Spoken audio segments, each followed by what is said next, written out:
Ujú. Y Italia, Grecia, el Mediterráneo, los tres mundos.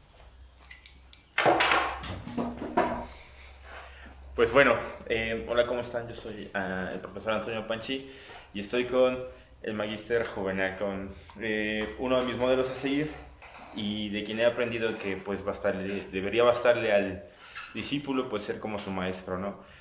Mi intención con estas cápsulas también es enseñarles a quienes han sido mis modelos, porque sé que pueden encontrar ustedes ahí motivación y además grandes ejemplos para pues transformar la vida y el día a día. Así que, magíster, pues sabemos un poco la temática, ¿no? Ya habíamos empezado a platicar un poco de esto, pero nos quedábamos justamente en las anécdotas, ¿no? De vida, y entonces quizás es una buena manera de abordar el tema.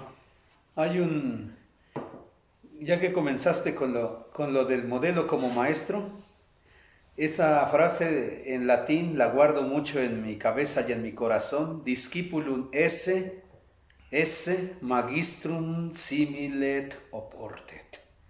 Bástele al discípulo ser como su maestro. Esta, esta sentencia que yo guardo también es una inspiración que tengo de mis maestros, porque uno como estudiante te emocionas en la medida en que tienes contacto con la obra de tus maestros.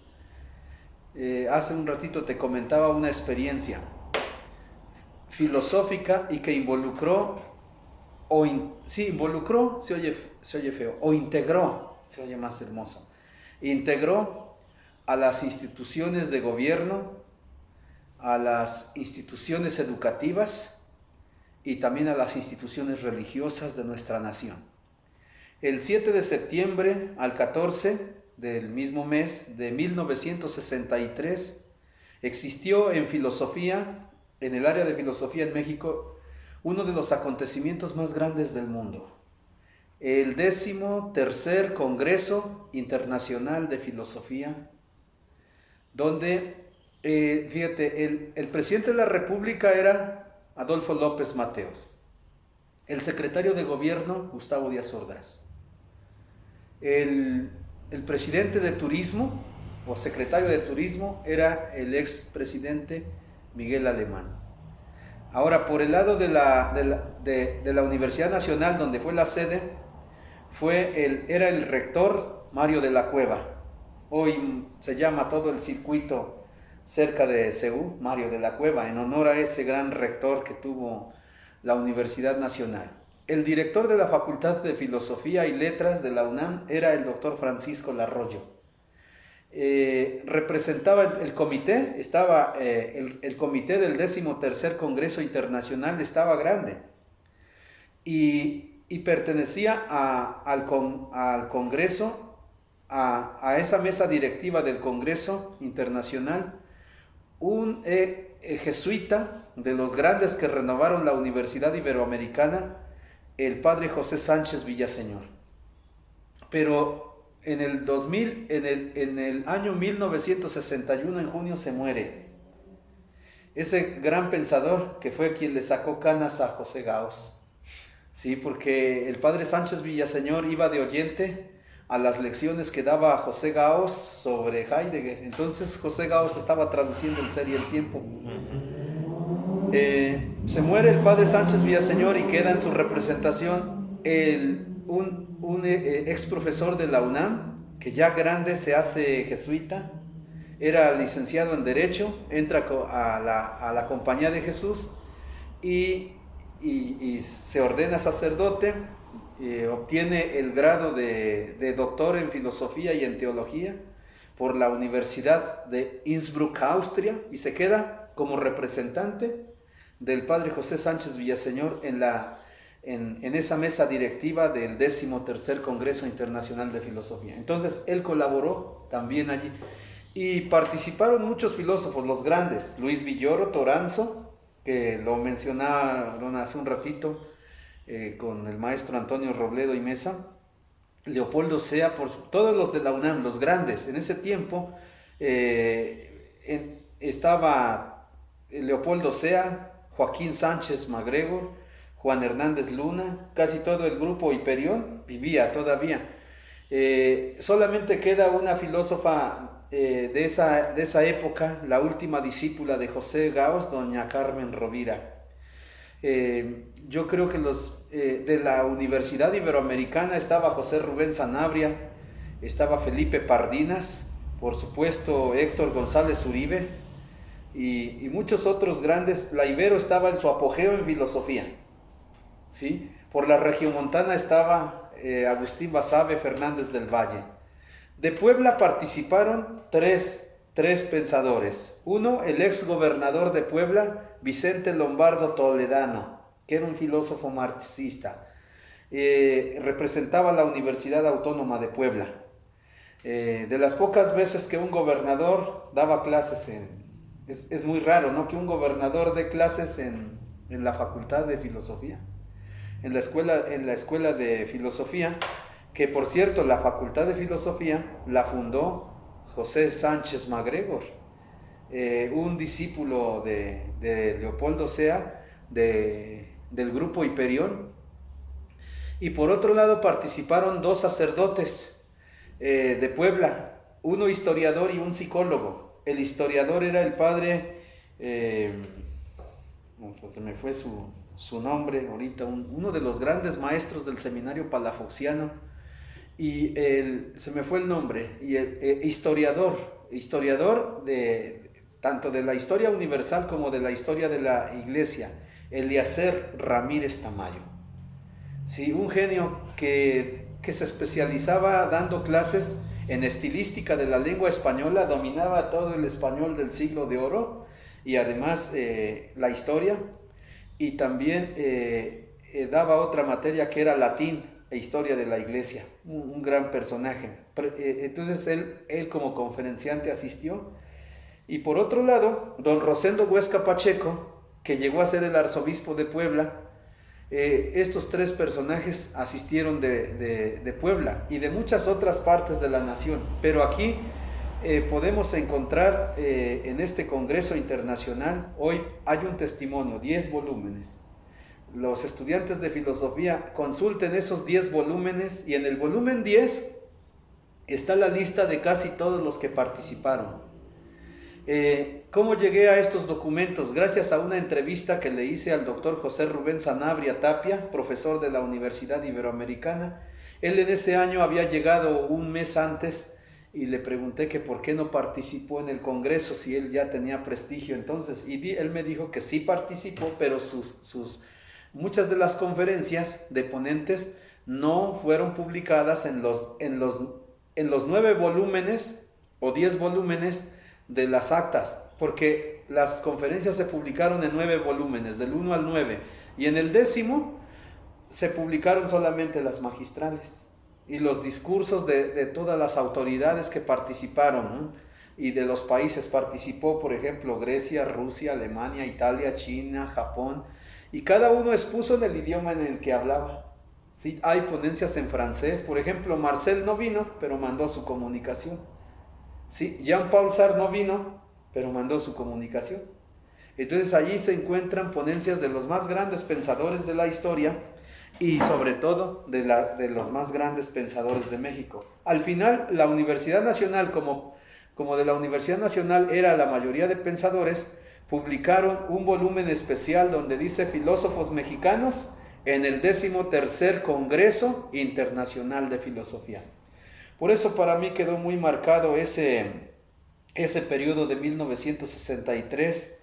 Considero que era lo mejor de nuestro país en varios aspectos, pero principalmente en educación, porque ese presidente Adolfo López Mateos, a diferencia de muchos otros, tenía en su gabinete a los mejores intelectuales de la nación. Los tenía también como embajadores en distintas repúblicas del mundo, hablando de repúblicas, hablando de masa, hablando de pueblo. Pues quise introducir este trabajo, recordando este acontecimiento, para que todos los estudiantes de humanidades y de todas las áreas del conocimiento vayan a consultar esas 10 actas o 10 volúmenes donde se encuentran ponencias magistrales de lo mejor que había en el mundo en 1963 y también en México. Es vamos, no podemos evitar ver el tamaño o el impacto que puede generar una congregación de este talante, pero que además de repente podríamos decir, bueno, esto es masa, pero ¿qué calidad de masa, no? Es decir, es una congregación de lo más importante de la filosofía, pero entonces no necesariamente tiene que ser con que, es mucha gente, entonces ya es masa. No, tendríamos que hacer una distinción entonces entre lo que es masa, lo que es colectividad, lo que es comunidad. ¿Cómo Sí, podemos abordarlo? mira, yo creo que conocer desde la institución, diríamos, principal de toda la sociedad, la familia. Va así hasta en jerarquía. Va una familia, va una comunidad y después va una sociedad. Esto se estudia en ética social o también en filosofía política. Por eso yo creo que estos conceptos que nos heredaron los griegos y los romanos, la palabra familia son muy importantes para entender, para unos la época de oro que estamos viviendo y para muchos la crisis mundial que se está padeciendo. De otra forma, la posmodernidad. Pero si a algunos no les gusta posmodernidad o tardomodernidad, me quedo con un concepto de mi maestro José Rubén Sanabria, crisis. Y por mis estudios que me gusta desde la Academia de Lenguas Clásicas Fray Alonso de la Veracruz, la institución que represento, así como yo luego digo, parafraseándolos a los ángeles azules, ab angelopoli usque ad mundi orbitan, en lengua latina, ¿sí? Entonces, ellos dicen desde Iztapalapa para el mundo, y yo digo, ab angelopoli usque ad mundi orbitan. Caria mihi, vos saluto eximo pectore, ipse magister Juvenalis Cruz Vega, dux ejusden academia humanitatum classicarum frater Alonsus a Veracrucem. Así en latín. O sea, se oye bonito, ¿no? Sí, ya lo quisieran así los ángeles azules, no. Los ángeles azules. Entonces, yo digo que hay que conocer esa terminología que significa pueblo. Mira, la palabra gens, que usan los romanos, es familia, pero una familia que tiene una historia, que tiene genealogía. Y ese es el modelo de familia patricia. Y con eso aluden a los fundadores de Roma. Es decir, a las familias principales, pero presididas por Rómulo y Remo. Pues mira, ya casi estamos en esa fecha, 21 de abril del año 753 antes de Cristo. No se hablaba de 23 años antes de Cristo, de 753, sino 23 años después de la celebración de los primeros Juegos Olímpicos. O sea que el centro de la historia de Occidente fue la celebración de los primeros Juegos Olímpicos. Llevaban 23 años esas celebraciones, 776. Yo siempre hago esta aplicación de la aritmética. 776 menos 753 equivale a los 23 años que marca el historiador romano Marco Terencio Varrón, y que también lo cita Tito Livio y también Tácito, ese gran historiador que podría ser así como el patrono de los que hablamos en los medios de la comunicación, cuando comienza su historia de este modo: con la rara felicidad de los tiempos, donde está permitido sentir las cosas que quieras y decir las que sientas. Creo que ahorita casi estamos llegando a eso, ¿no? Con la rara felicidad de los tiempos, donde está permitido sentir las cosas que quieras y decir las que sientas. Yo creo que esa palabra gens, que es una palabra griega, viene del verbo gignomai, que quiere decir nacer, llegar a ser, originar. Esa palabra gens, que quiere decir familia, se encuentra en la palabra génesis, genética. Hoy se habla de genocidio, genealogía, ¿sí? Entonces, y los romanos inventaron una palabra más ad hoc a su lengua, tomada de fames, que quiere decir hambre, y dio como resultado familia. La familia es la institución fundamental donde se resuelve el hambre, y allí surge el pater familias, la mater familias, los liberi familias y los servi familias. Entonces, allí empieza la primera, diríamos, comunidad. Padre, madre, hijos y esclavos. Entonces, pero en la medida en que como una comunidad es un conjunto de familias. Y la comunidad, mira, los griegos utilizaron la palabra koinonía, del verbo koinoneo, que quiere decir común. Es un conjunto de familias. Y entonces en una comunidad pero es un conjunto de familias en las cuales hay una relación estrecha. Hasta dicen todavía conservamos en las fuentes, en los refranes, en los proverbios, en las biografías, pueblo chico, infierno grande. O sea, una comunidad se conoce más, los apodos, la novia de alguien, las novias, la amante, todos los chismes se conocen en una comunidad. El problema es cuando esa comunidad, es decir, esa comunidad que es un pueblo, se convierte en civilización. Allí está uno de los temas el pueblo es símbolo de cultura, y el paso de la cultura a la civilización lo estudia muy bien los autores de una novela que se llama El retorno de los brujos. Esa novela me encanta porque sirve para explicar las culturas antiguas. Nosotros de las culturas antiguas, cuando conocemos, por ejemplo, Babilonia, Egipto, Troya, el pueblo hitita, la India, Grecia, Roma, la Edad Media, incluso el Renacimiento o los pueblos prehispánicos, conocemos la época de oro de los pueblos antiguos, porque no conocemos el origen de Babilonia, sino conocemos el apogeo de Babilonia. No conocemos el origen de Grecia, sino hablamos todos mínimo del siglo XIII antes de Cristo, cuando están 4 mundialistas en el mundo. Es decir, 4 mundialistas, pero no en fútbol, sino en guerra. Uh-huh. Es decir, Egipto contra el pueblo hitita, Grecia contra Troya. Y entonces nos movemos en el mundo mediterráneo, ¿no? Uh-huh. En África está Egipto, en Asia está el pueblo hitita, en esa zona donde está Turquía, todo eso, y Grecia está hacia del Mediterráneo, rumbo hacia el norte.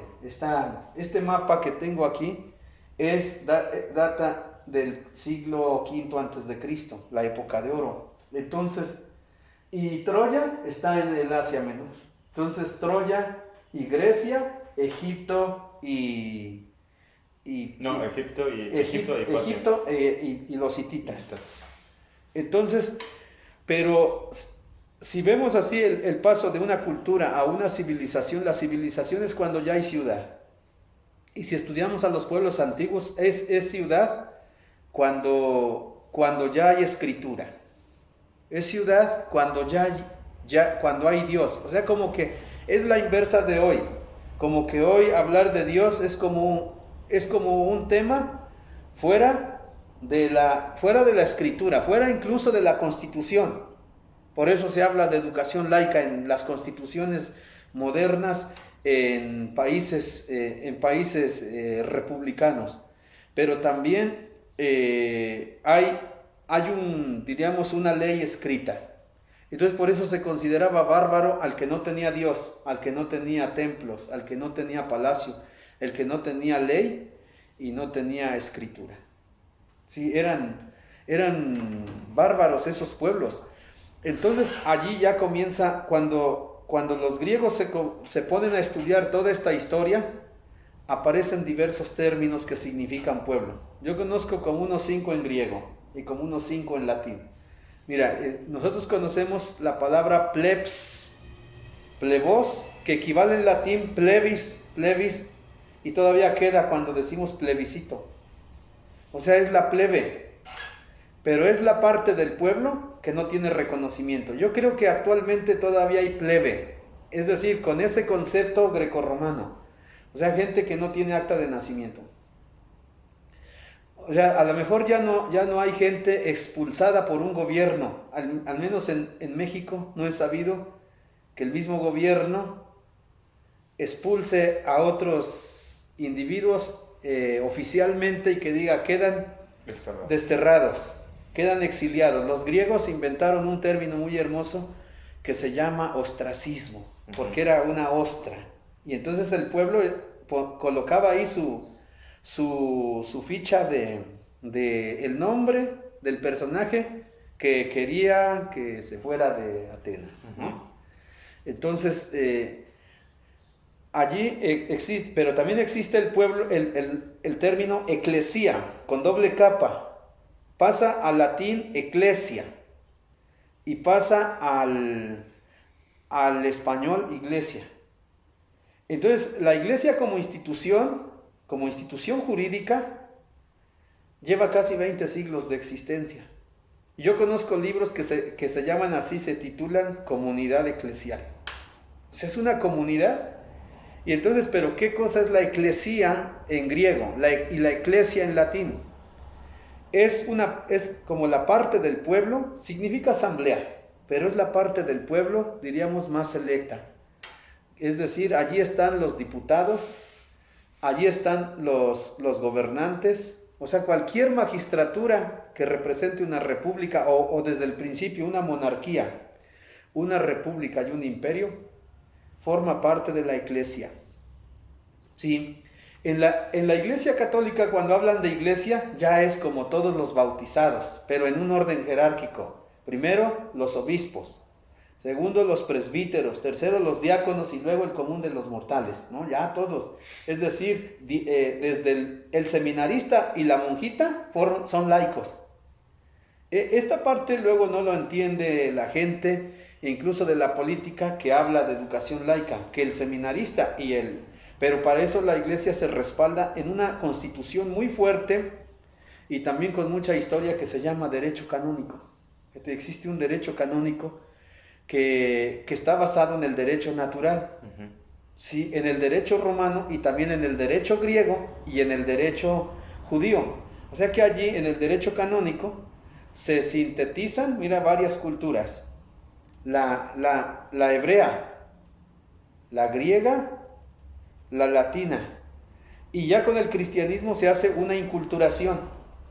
Es muy difícil explicar esto de la inculturación, pero yo estoy muy cerca de uno de los grandes inculturadores de América, el doctor Justino Cortés Castellanos, que es estudioso de la inculturación indígena. Incluso él es cofundador de esta escuela, porque esta escuela no la fundé yo solo, sino la fundamos 4.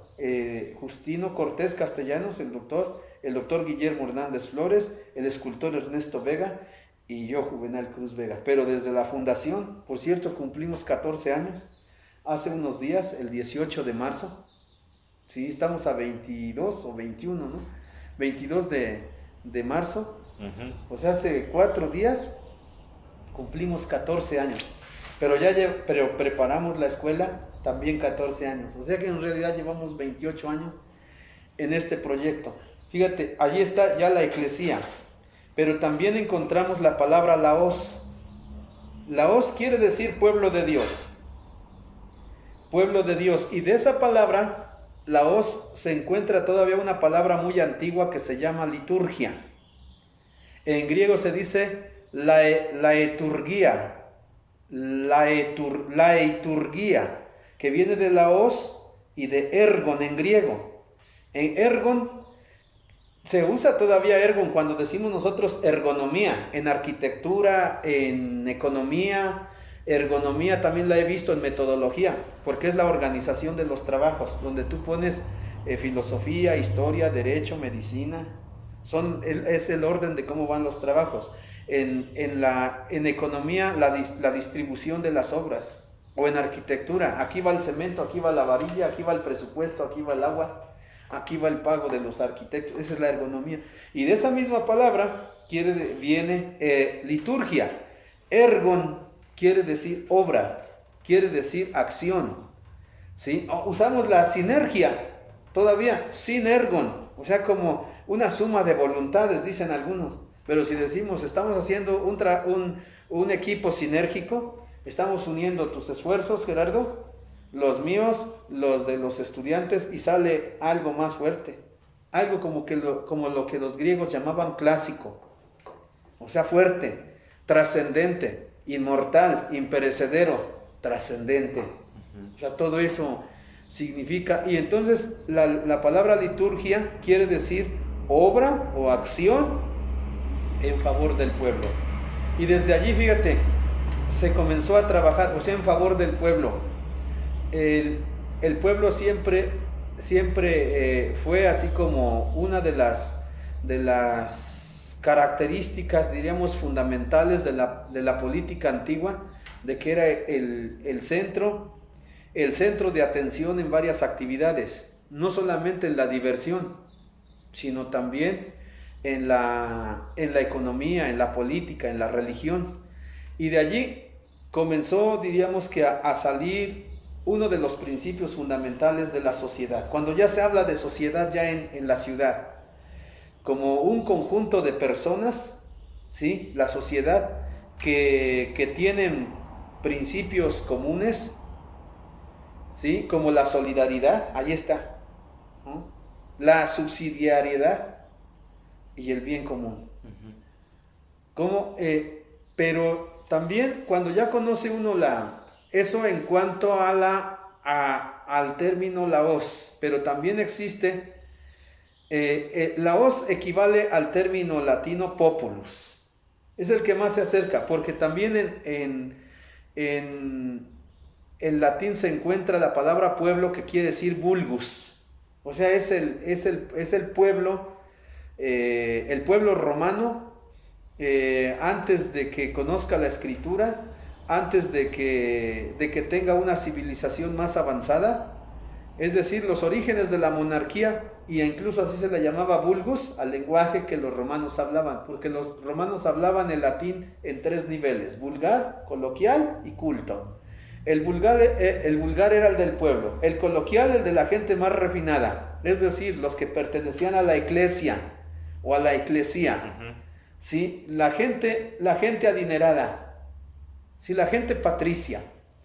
Y el sermo cultus, el lenguaje culto, equivale a lo que los griegos decían, o decimos de los griegos, el griego culto, que sería el griego o ático, el que se hablaba en Atenas y el que se estudiaba en las escuelas de Atenas, o el griego eólico, el dórico y el jónico. O sea, un lenguaje refinado.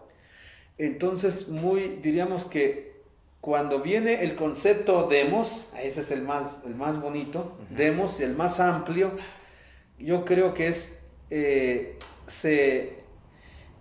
este concepto demos, yo creo que se incluyen todos los conceptos de pueblo, porque también existe holos en griego, que quiere decir todo.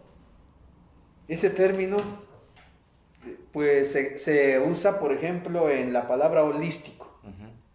Hay gente que dice, yo utilizo el método holístico para enseñar. O sea, integras todas las disciplinas en una sola. Pero allí con miras, así con la idea de tener presencia en el pueblo. Es decir, de tener una perspectiva hacia el pueblo. Entonces, ese concepto que los griegos llamaban patria, o sea, ¿por qué trabajas? ¿Por qué estudias? Por la patria. Los griegos y los romanos tenían bien claro lo que era la patria, pero porque conocían muy bien lo que significaba pueblo. Los griegos decían Hélade. Mira, ya está arriba una palabra en este mapa. Hélade. ¿Qué era la Hélade? O sea, era la geografía. O sea, era la tierra. Era la lengua. Eran las costumbres, los valores, eran los templos, eran los dioses. Y todos tenían en común valores fundamentales, principales. Y por eso se usa esa palabra holos para decir todo, o también en su defecto para decir multitud, o también para decir muchedumbre.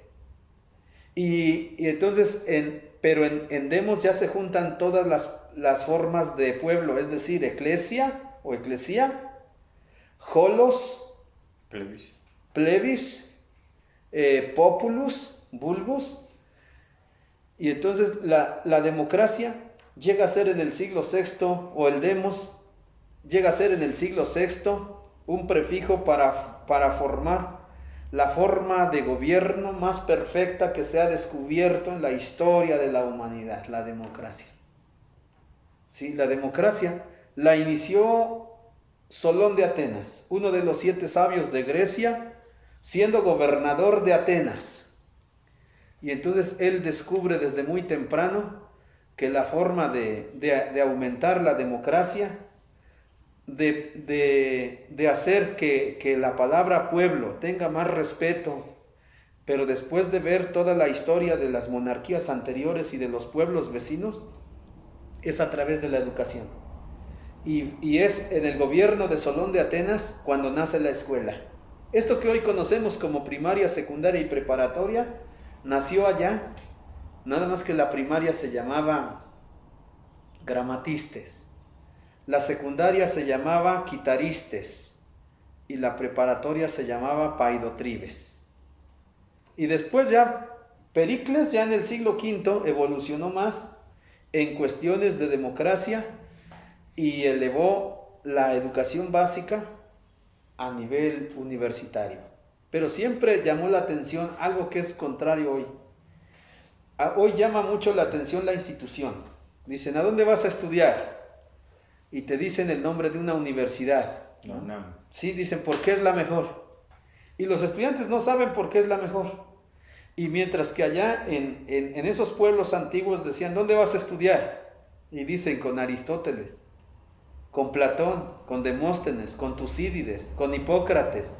Y si estabas en Roma, con Marco Terencio Varrón, con Catulo, con Virgilio, con Horacio. O sea, valía más el maestro que la institución. Ujú. Y hoy vale más la institución, nomás porque está más, tiene un campus, tiene historia incluso, tiene edificios, dicen en Colombia, tiene plata, pero no has revisado los maestros, ¿no? Aquí en esta misma institución me preguntan más por el papel, me dicen, oiga, yo quiero estudiar griego, pero al terminar, y están hablando ya de terminar, no de estudiar ni de empezar, al terminar, ¿qué documento me dan? Al terminar, ¿yo hasta dónde llego? Al terminar, ¿yo dónde voy a...? O sea, como que el individuo le interesa más el papel, le interesa más la imagen.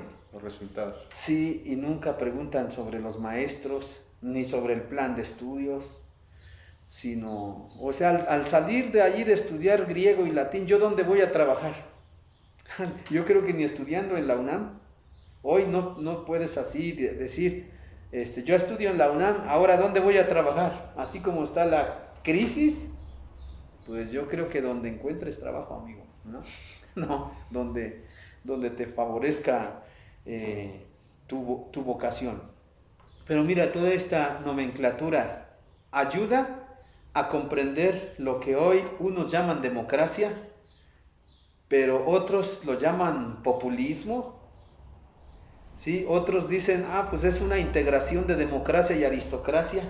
O sea, esto que a Aristóteles le gustaba decir timocracia, la mezcla de poderes. La democracia es una integración de aristocracia y de democracia.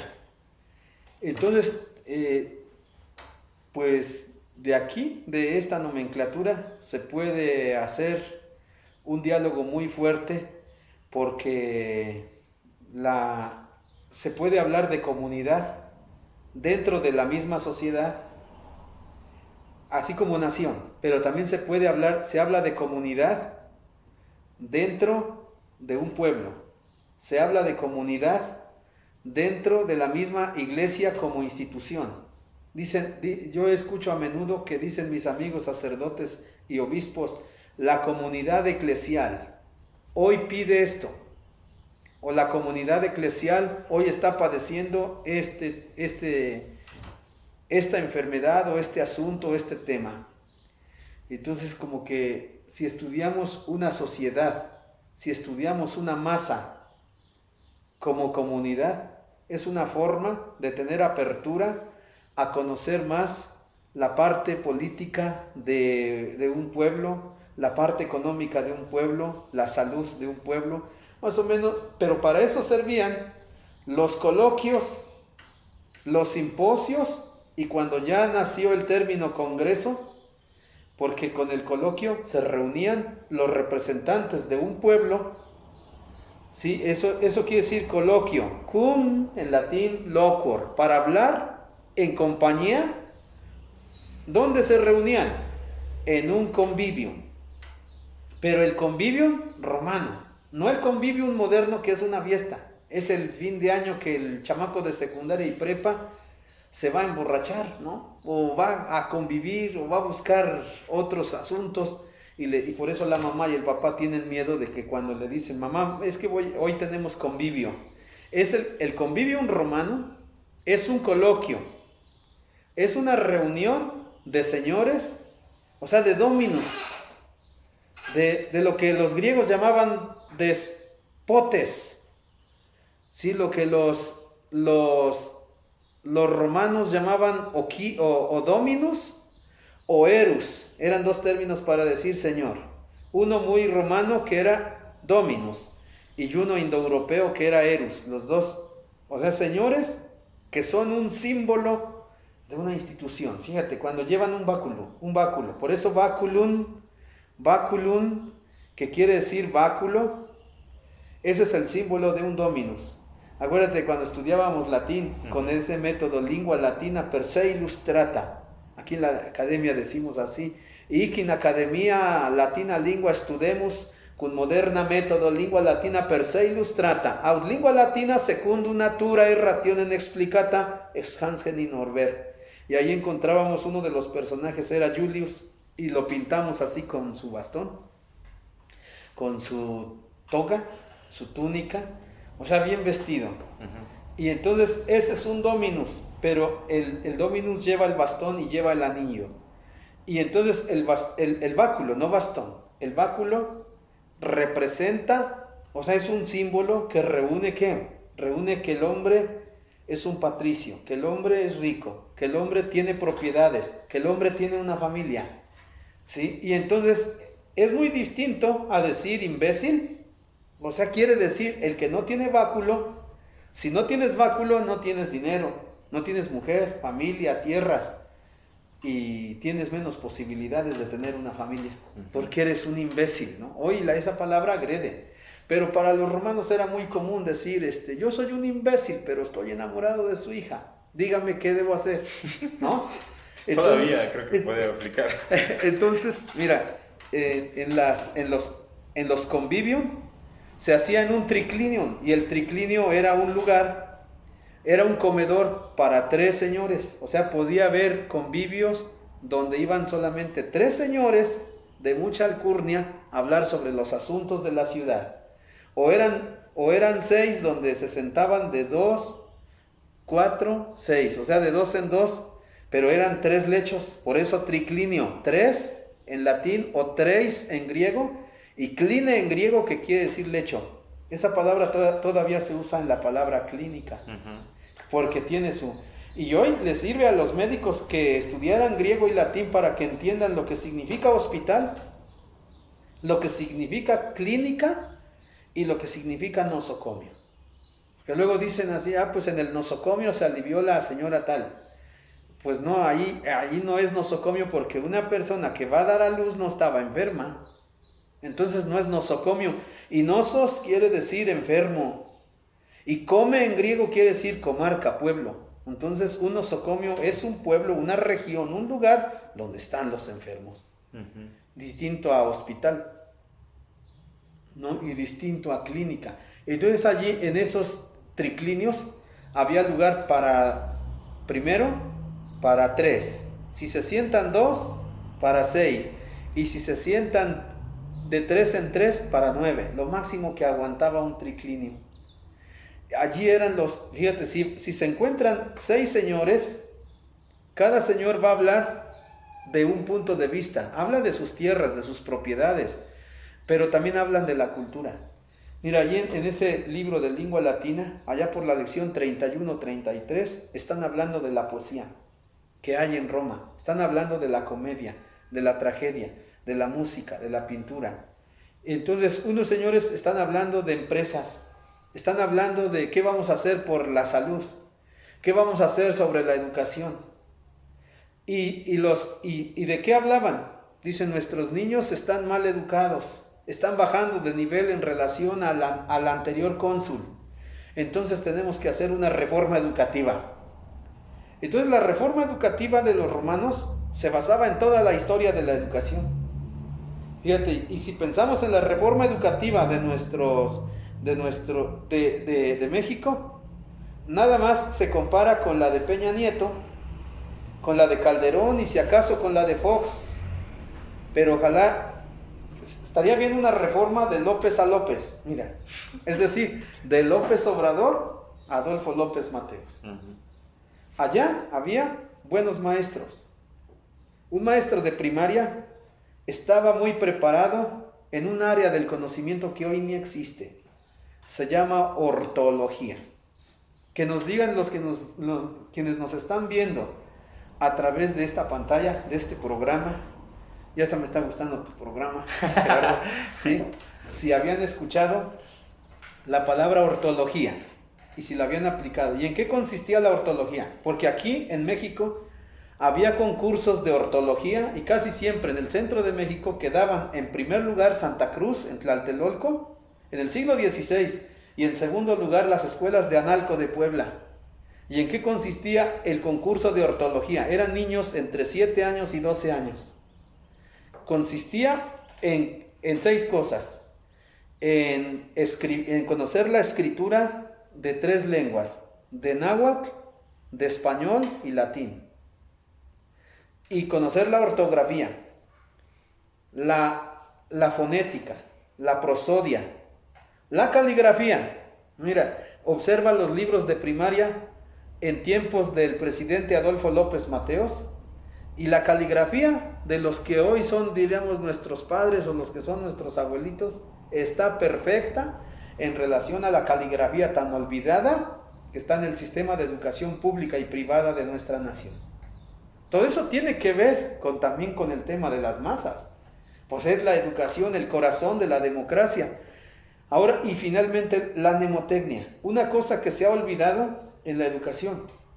Aquí en la escuela yo trabajo toda esa parte y hago que los estudiantes se aprendan textos de memoria, pero también que estén razonando. Porque hoy como que se ven los dos extremos. El maestro flojo que no se quiere aprender más de 3 renglones en la historia de su vida, dice que está contra la memoria. Pero es por razón personal, porque ellos mismos no son capaces de aprenderse 3 renglones o 6 renglones o una hoja o una página o de plano un libro, como le hacían los griegos en esa escuela que aludí del gobernador Solón, que se aprendían la Ilíada y la Odisea de memoria. O los primeros cristianos cuando hicieron escuela, que se aprendían el Evangelio de Juan de memoria.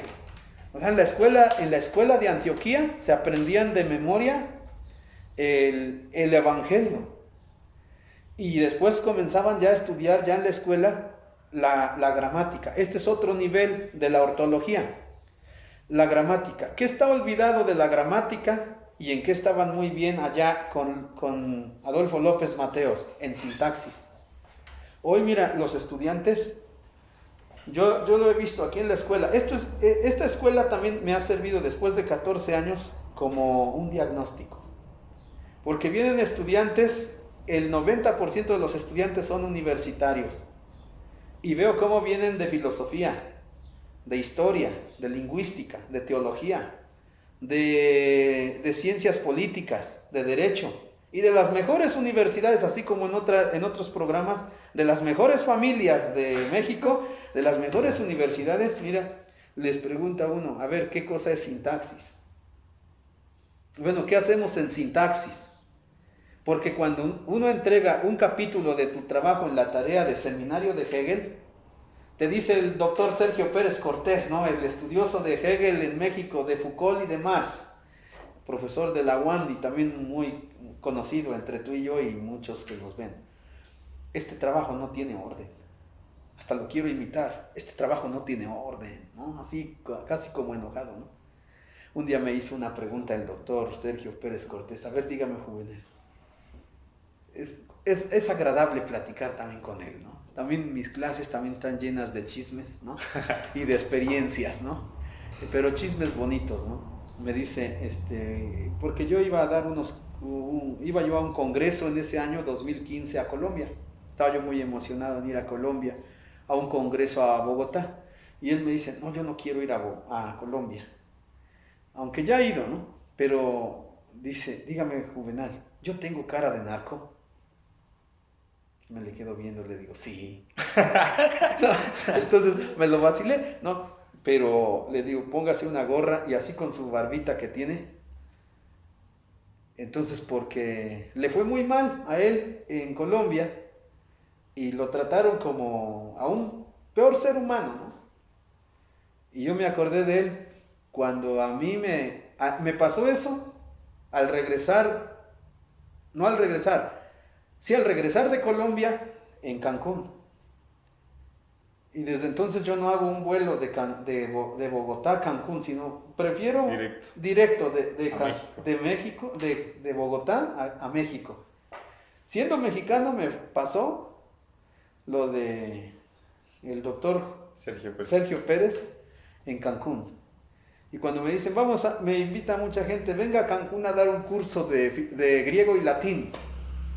Y es que es gente muy agradable, la gente que capaz que al transmitir esto nos van a oír en Cancún. Y yo digo, bueno, sí, pero ¿saben qué? Van por mí al aeropuerto, ¿no? O si me voy en autobús son muchas horas, como 20 horas desde Puebla. Pero mejor van por mí al aeropuerto y me acompañan al aeropuerto hasta que entre. No quiero ir solo.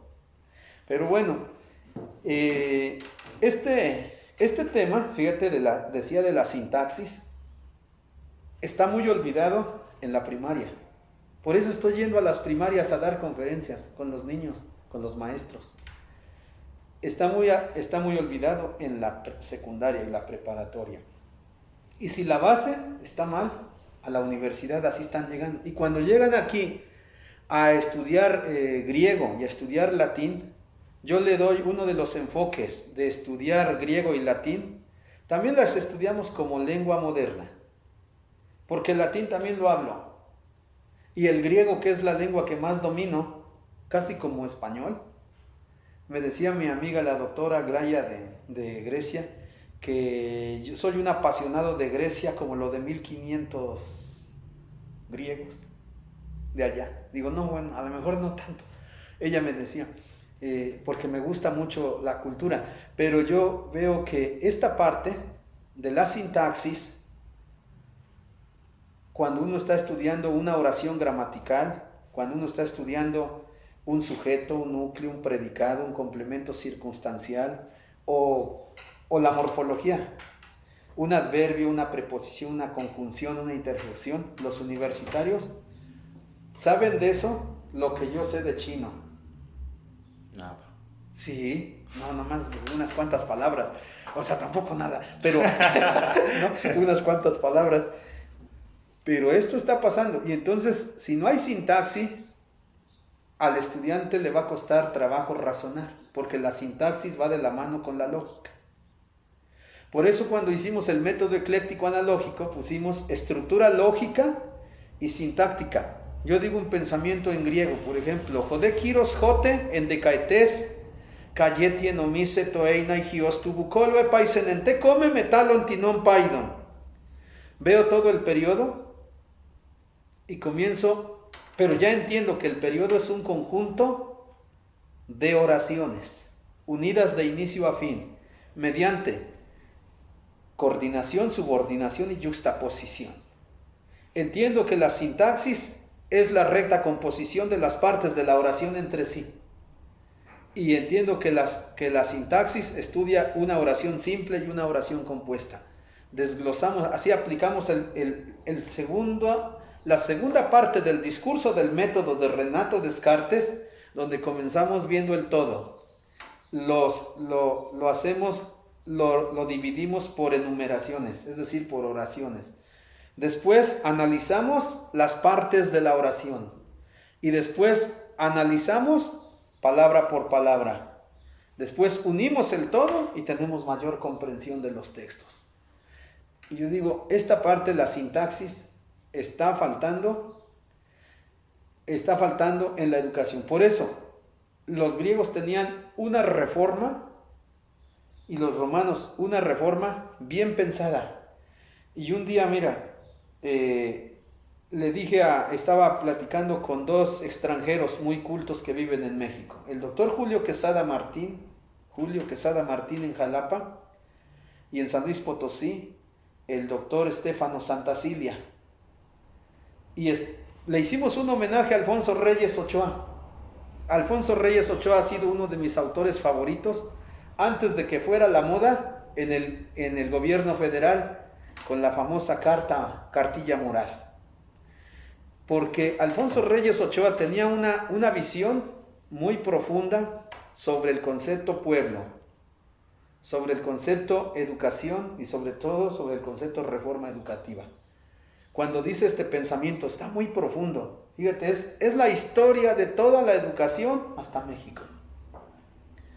Dice así: viaja la cultura, no se está quieta. Por 3 siglos funda sus cuarteles en Atenas. Por otros 3 siglos en Alejandría. Madura por otros 5 en Roma.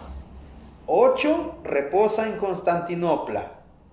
Y al cabo se difunde por el occidente europeo, Renacimiento y humanismo, para cruzar sus mares en espera de la hora de América, hoy más apremiante que nunca. Es la historia de toda este pensamiento me lo enseñó don Carlos Fuentes. Un día me tocó así de vecino en un vuelo, porque iban él y su esposa, y ves que luego van los asientos de 3, a mí me tocaba ventanilla, y me pidió de favor que le diera la ventanilla a su esposa, y a mí me tocó el pasillo. Yo llevaba un texto en griego leyendo, era un texto en griego precisamente de la Biblia alejandrina, era un fragmento del libro de los Proverbios. Y me dijo don Carlos Fuentes, me dijo muchas gracias. Me dijo, ¿qué es esa escritura? Le digo, griego. Dice, entonces estamos de acuerdo, me gusta mucho esto. Y me dijo, ¿dónde estudió estas cosas? Ya yo le dije, en el Seminario de Puebla y en la Universidad Pontificia de México. Dice, felicidades. ¿Cómo se llama usted? Ya le dije, Juvenal. Y me dijo ese pensamiento de memoria. Y después, pues traté de apuntarlo como se pudo allí para que me lo practicara. Mira, hasta la fecha no se me olvida. Era 1996 por allí. Y me dice, siga usted estudiando esto. En el año 2020 va a quedar poco de esto. Si nuestro país no se abraza del humanismo, nuestro país se hunde. Y ya desde allí tenía más motivos para hacer algún día una escuela humanista. Dice, la educación es el corazón, es el núcleo de todas las repúblicas. Dice, piénselo por allí, guarde este pensamiento. Y mira, hoy, después cuando ya estudié, cuando ya di griego, ya como una disciplina fundamental aquí en la Academia de Lenguas Clásicas, con los años tuve como uno de mis alumnos, un discípulo que yo he querido mucho, aunque esté lejos de mí, Manuel Meneses. Lo quiere mucho el doctor Sergio Pérez, yo también lo quiero mucho, aunque anda alejado de mí, ha de andar vagando en el mundo por ahí, pero donde estés, Manuel. Un día me trajo un libro que se llama Por amor al griego, publicado en Fondo de Cultura Económica. Y cuando vi con ese pensamiento comienza el libro, un libro como de 800 cuartillas, donde habla del humanismo desde toda esta historia, pero comienza con esa palabra, con ese fragmento de Alfonso Reyes, y yo dije, este libro sí vale la pena, hay que comprarlo. Ojalá, pues, si no toda la nación, mínimo el secretario de Educación Pública de México y de todas las secretarías de educación de nuestra nación lean ese libro por amor al griego, para que se entienda bien lo que es la reforma educativa. Y allí el libro, igual que lo que piensa el doctor Justino Cortés, debe comenzar con la reforma de uno mismo. Si yo, Juvenal, si tú mismo, Gerardo, no te reformas, no ha comenzado la reforma educativa. Primero, para conocer a los demás, eso es lo que dice el autor y lo que decimos los humanistas, debe comenzar con esto que estaba escrito en el templo de Delfos, Gnosi seauton, nosque te ipsum, conócete a ti mismo. Si primero tú no te conoces, no vas a conocer al pueblo. O sea, aquí está la clave en el líder. En el líder. México ha bajado también de calidad en líderes. Si necesitamos líderes bien formados, líderes que se conozcan, que conozcan al pueblo, y si se conocen y conocen al pueblo, y tomamos así como modelo, al principio hablaste del modelo de maestro, ¿sí? Porque ese modelo de maestro, el que tú aludiste, es el que yo llevo desde niño aquí en mi vida, y por eso cuando conozco un maestro que tiene obra y que vale la pena que su pensamiento se conozca, lo invito a la academia. Y no importa que no sea de las mismas ideas. Mírame a mí y ve al doctor Sergio Pérez, vas a ver cómo el doctor Sergio tiene unas ideas distintas y muy distintas a las mías. Yo lo quiero mucho, lo invito y le digo, maestro, vaya a Puebla para que los estudiantes de griego, latín y español, que son de distintas universidades de Puebla, escuchen algo elemental y de un gran pensador sobre Foucault, sobre Derrida, sobre Marx, sobre Hegel y sobre toda esa obra que usted tiene. Le digo así al doctor Beuchot, él es autor de 150 libros, que los estudiantes, sobre Mauricio Beuchot le hablan mal en la Universidad Autónoma de Puebla. Les digo a los estudiantes que vienen acá, vengan a oír a Mauricio Beuchot y no se queden con la idea heideggeriana sobre Mauricio Beuchot. Vean a Mauricio Beuchot y ustedes mismos salgan de la duda y dicen, no, pues no es lo que nos dijeron. Cuando ya ven a Mauricio Beuchot, ahora vean a Lourdes Rojas Álvarez. Y por eso yo creo que son 4 principios los que yo veo que debe tener un líder, ¿no? Primero, conocerse a sí mismo. Decir, ¿quién soy yo? Así personalmente. O sea, y me estoy refiriendo a los líderes de México. ¿Quién es un líder? Un padre de familia. ¿Quién es un líder? En una comunidad. En una comunidad, ¿cuál es el líder? O sea, en un pueblo. Hoy se relaciona comunidad y pueblo. ¿Sí? Comunitas. ¿Sí? Comunitas es la decum, es decir, y munere, la unión de funciones. Fíjate, eso munus en latín quiere decir función o deber. Y en una comunidad es la unión de funciones. En una comunidad, en un pueblo, ¿cuál es la autoridad suprema? El juez de paz y el comisariado ejidal. La gente del ministerio público yo lo veo por mi pueblo, que es como de 1500 integrantes. Y le pregunto a un tío que es el comandante, ¿qué haces? Pues nomás me paro en las fiestas y veo que haya orden. Le digo, ¿y su pistola? Dice, no, pues aquí no nos dan. Nada más, es mi autoridad moral. O sea, un tío que era comandante. Y otro tío que era juez de paz. ¿Y usted qué hace? Dice, pues yo le hago de árbitro en todas las acciones que surjan aquí. Y me cuenta, ese tío que fue juez, me cuenta todo lo que hace. Un tío se llama Porfirio Cruz Vázquez, hermano de mi papá. Uh-huh. Y luego el comisariado ejidal.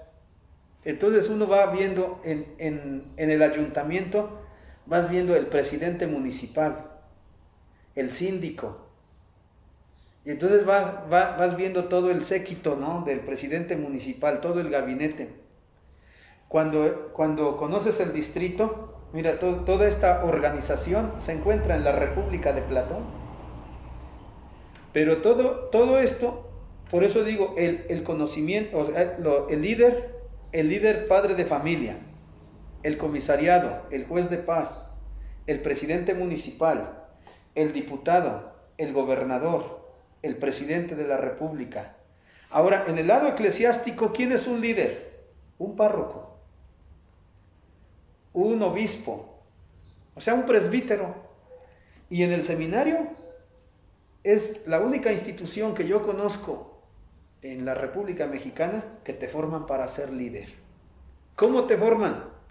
A través de 4 áreas del conocimiento. O sea, yo estuve 7 años en un seminario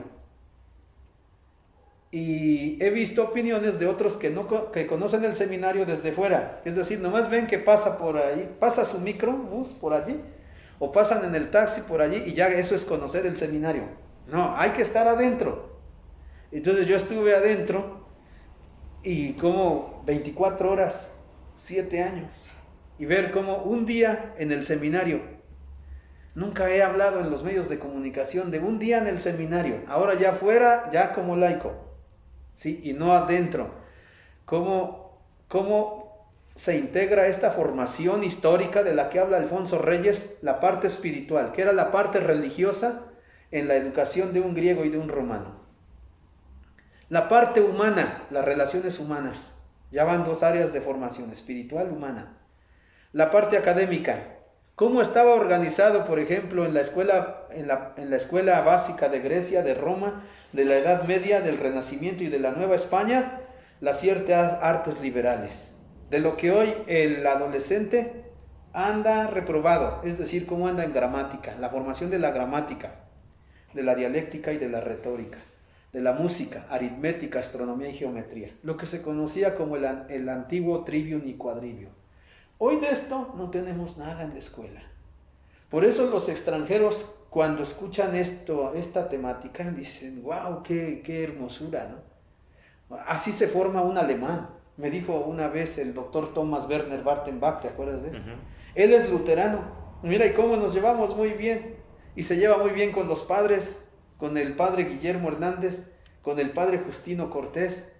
Sí, se integran muy bien. Y dice, esa formación en Alemania, esa que tú hablas en la academia, dice, por eso me encanta oírte, porque me recuerdas mi primaria, mi secundaria, mi maestro de griego, que era un jesuita, mi maestro de latín, que era un franciscano, y mi maestro de gramática alemana, que era un luterano. O sea, había un ecumenismo. Entonces, por eso el líder debe tener una perspectiva. Ahí está la parte pastoral de los seminaristas. La pastoral, es decir, una perspectiva social, una perspectiva de la patria. Eso es Grecia, eso es Roma.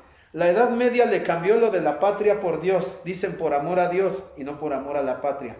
El Renacimiento se volvió egoísta y dice, vamos a quitar patria, vamos a quitar incluso Dios, y entonces por mérito propio. De modo que hoy la patria es un nombre, porque la patria no tiene relación estrecha con Dios, no tiene relación estrecha con ni siquiera, o sea, con la comunidad. O sea, cuando yo estoy estudiando aquí, yo sí estoy pensando en esto, por Puebla, por mi familia. Pero estoy así también como un líder, primero conociéndome yo mismo, como un proceso de autoconocimiento, qué tanto sé, para que después yo diga así la segunda parte del líder, conocer a los demás, pero primero uno mismo. ¿Sí? Y el líder debe conocerse a sí mismo, debe conocer a los demás y sobre todo, pues debe tener una relación muy estrecha con el pueblo. Y, o sea, aquí, si yo como maestro con los alumnos, un presidente con la nación, y debe sobre todo procurar la unidad de todos los contrarios, así usando como Hegel, o sea, Dialéctica. sí, la dialéctica. Entonces, un líder no debe provocar la división de sus miembros, sino yo lo veo así como director de la escuela. Tengo que buscar la integración de los maestros, la integración de los alumnos. Yo no debo ser parte y parte, sino yo debo ser un árbitro. O sea, el líder, por ejemplo, un líder, ¿no? Espero que algún día haya un líder en México que en lugar de hablar mal de una parte fundamental de México, ¿sí?, procure, imagínate, vamos a pensar en un sueño, cómo lograr que esa parte que se llama prianista la integre al trabajo del presidente de la República. Esta parte que se llama Iglesia Católica, que es mucha gente, es muchísima gente la Iglesia Católica en México, cómo integrarla en los proyectos del presidente, incluso pensando en que hay iglesias cristianas no católicas, iglesias judías en México, iglesias musulmanas, aunque no se llamen iglesias. Me corrigió una vez una amiga mía, me dice, no andes diciendo de iglesia musulmán. Ya me corrigió, le digo, bueno, aunque no se llame iglesia, pero es una iglesia. Mira, pues es una asamblea. Sí, porque hoy uno usa la palabra iglesia y uno piensa que es la religión, ¿no? Y más amplio, una iglesia es una asamblea, es un conjunto de la parte selecta del pueblo que está viendo, que tiene perspectiva democrática, que tenga perspectiva social. Eso es lo que dice mi maestro de filosofía política y de griego, mi maestro, el doctor Jesús Manuel Araiza Martínez. Me dijo, mira, cuando fuimos a Alemania a hacer el doctorado, fuimos 2 mexicanos, y él dice, Ángel Cholocotzin y yo, y nos dijeron, les vamos a conceder la beca en Alemania, pero ustedes comprométanse aquí bajo un documento de que lo que ustedes van a estudiar aquí en Alemania va a tener perspectiva social. Es decir, que Aristóteles, lo que estudió Araiza, tenga perspectiva social, no solamente a nivel nacional en México, sino a nivel mundial. Y que el autor que usted va a estudiar, Ángel, tenga perspectiva social. Y yo, eso está muy interesante, porque entonces hay una inculturación en esa perspectiva que tiene Alemania para fortalecer las repúblicas de cada nación. Fíjate, para fortalecer las repúblicas de cada nación. O sea, mi proyecto tampoco es individual, tampoco es un egoísmo. Sí, hay un exgobernador que me entiende muy bien, don Guillermo Pacheco Pulido, porque él, siendo gobernador de Puebla, él me vino a ver a la escuela. Primero así, desde el punto de vista personal, ¿quién sería mejor mejor gobernante? Pues si siempre uno, según cómo te vaya en la fiesta, ¿no?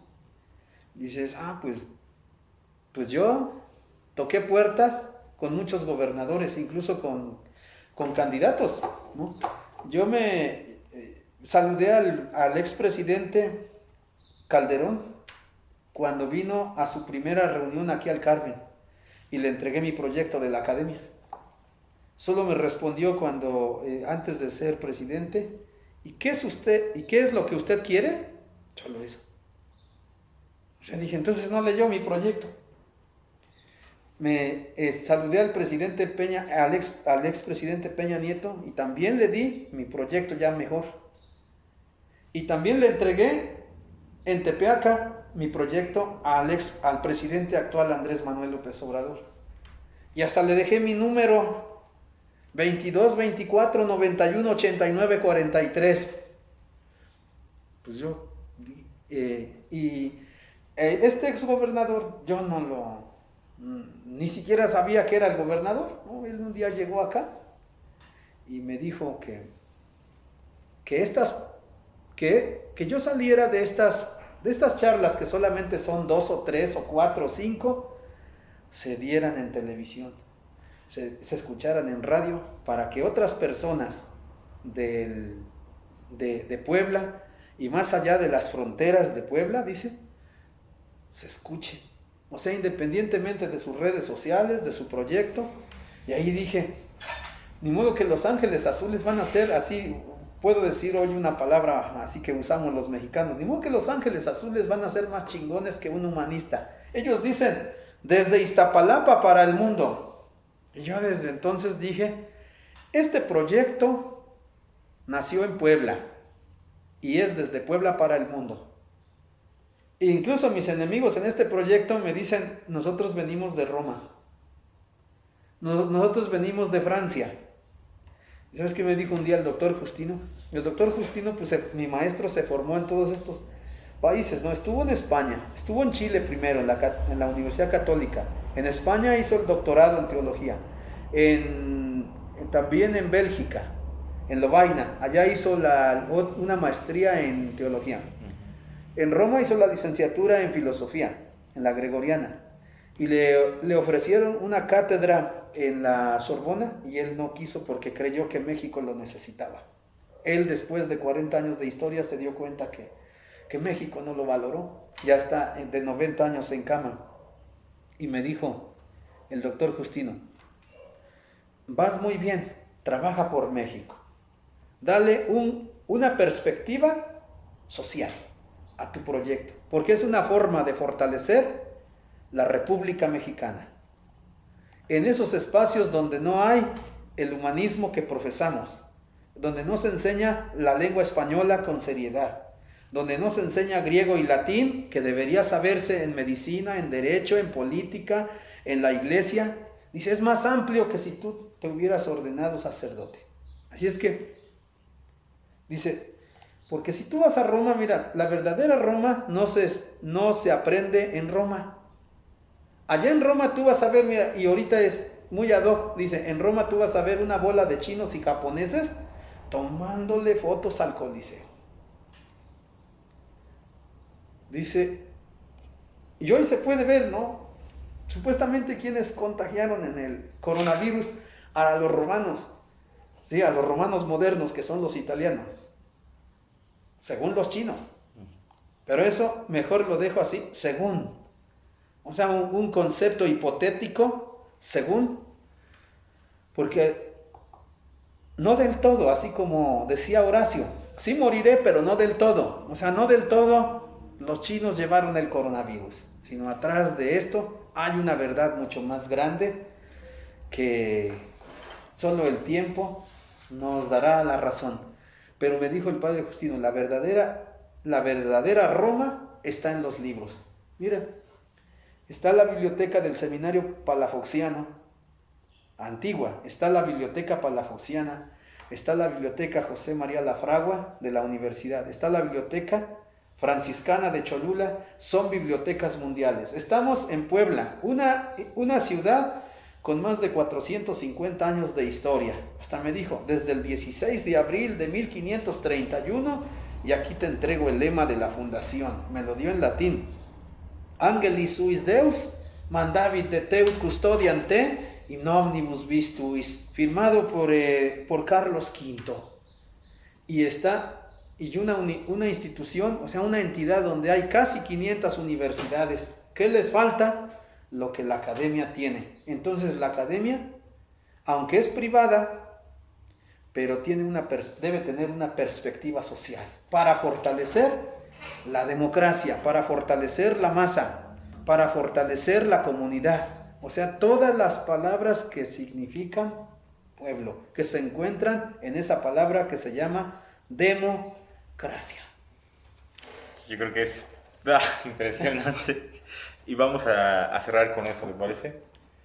Ha salido una conferencia magistral, ¿no? Donde la verdad es que poco o nada tendría que decir, salvo agradecerle, no solamente por las palabras, por la conferencia que nos acaba de dar, sino más bien por el ejemplo y por la posibilidad de seguir formando como individuos, ¿no? Porque alguna vez me acuerdo que decía que el humanismo o la cuestión de apostar por los humanismos y la formación así nos hace como profesores poder ir y replicarlo, ¿no? Así que yo creo que todos los alumnos que hemos participado de esta academia, pues tenemos esa vista, ¿no? Como hacia lo social. Y pues es en parte por su ejemplo. Pues muchas gracias, Gerardo Panchí. Te recuerdo a menudo, recuerdo cuando viniste, ¿qué se dice? ¿Viniste o veniste? Pero que lo arreglen allá, los que nos ven. Cuando viniste por primera vez aquí a la academia por un curso de filosofía, pues me impresionó porque siempre les pregunto, ¿de qué área vienes? De criminología. Y yo digo, qué bueno que viene a estudiar latín y griego. Y cuando un tiempo dijiste, yo quiero estudiar latín, griego y español. Hicimos un grupo muy bonito, Sí. donde venían 5. Venías con 4 muchachas y solo el varón eras tú, ¿no? El galán, ¿no? Te dije, el galán. O sea, en esta escuela también siempre ha estado Afrodita, pero no la dejamos Afrodita, que ella sea la regidora de la academia, sino Atenea también. Así hay un fragmento que se recoge de Demócrito de Abdera, donde le preguntan a él como sabio, ¿cuál es la mujer más hermosa de Grecia? O sea, de la Hélade, ¿Afrodita o Atenea? Y Demócrito está escrito en el libro de Pietro Gasparotto, publicado en la Universidad Pontificia de México, se llama Introducción a la Cultura y a la Filosofía de Grecia Antigua, 1991, primera edición. Dice allí Demócrito de Abdera, la belleza del cuerpo es cualidad de animal si no se tiene inteligencia. Entonces ya respondió, o sea, es bonita, Afrodita, pero, y Atenea no fue fea, fue hermosa. Nació una mujer directo del cerebro de Zeus, por eso es la única que nació sabia desde el principio, y todos los demás mortales tenemos que aprender, tenemos que estudiar, ¿no? Y además nació bonita. Cuando a ella la quisieron violar, literalmente, se defendió, ¿no? Por eso yo lo relaciono mucho con una alumna que viene aquí a estudiar griego conmigo y es cinta negra de Taekwondo. Le digo, Atenea es como tú. Cuando alguien quiso sobrepasarse con ella, le digo, se encontró con la hija de Bruce Lee, ¿no?